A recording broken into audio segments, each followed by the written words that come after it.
He was humiliated by his own father, but 5 months later he had the biggest surprise of his life. In a small town lived Pedro, a simple, hard-working man. He was married and had a son. His life was humble. He worked as a bricklayer's assistant every day, carrying sacks of cement on his back. He would arrive home exhausted. His wife, a simple woman with a heart of gold, was always there, taking care of the house and their son, never letting them lack support. Pedro was the son of Mr. Cladino, an arrogant old man who had money but was stingy. He made a point of telling everyone that he only had one real daughter, Danielle, his youngest. Pedro listened to everything in silence, never arguing, never questioning, always keeping to himself. One day, after a conversation with a lawyer, the old man heard, "Mr. Cladino, I think it's better if you give away the inheritance while you're still alive. Dividing it now will be better." And so he did. For his daughter, he left cattle, farms, and a house in the city. For Pedro, he left only a plot of land in a simple village. Even with so little, Pedro was excited. He went to the plot with his father. The old man pointed and said arrogantly, "Here it is. This is your land. Fend for yourself." The plot was small, and to top it off, there was a huge rock right in the middle.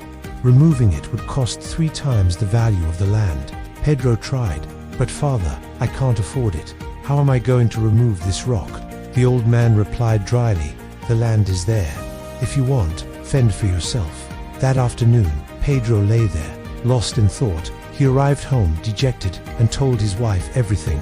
She listened calmly and said, "My husband, you're a bricklayer. Let's do something special there. The rock doesn't need to be removed. We'll build our house and leave the rock as decoration. What do you think?"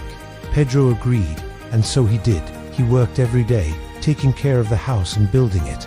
Meanwhile, his sister would pass by, laughing and mocking the house still under construction, until some time later the house was finished. Simple, beautiful, and with the stone as its highlight. One day, a wealthy businesswoman appeared. Upon seeing the house, she was enchanted, especially by the stone, visible from afar. She approached, and Pedro came out, still dirty from the construction work. "My young man, how much do you want for this house? I like rustic things like that. You don't need to answer now. Give me your contact information. Go home, and think about it with your family. My offer is to pay 10 times more than you spent." She smiled, got in the car and drove away. The man was speechless.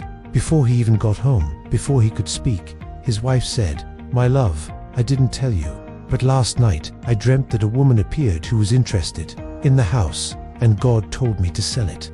I sent this sheep to your work." Pedro burst into tears and said, "It's sold in the name of the Lord Jesus." The next day, very early, the businesswoman returned, bought it, and paid. Once again, it was proven that God is God. When he wants something, nobody can stop him. Upon learning this, Pedro's sister, consumed by envy, disappeared. Later came the news. She was in debt and had lost everything. Old Cladino, still alive, was evicted from his daughter's house. "Get out of here, old man. You're just a burden to me." With nowhere else to go, he went to his son's door, and Peter welcomed his father. Sometimes what seems like humiliation is the beginning of a purpose. Those who trust in God transform stone into foundation.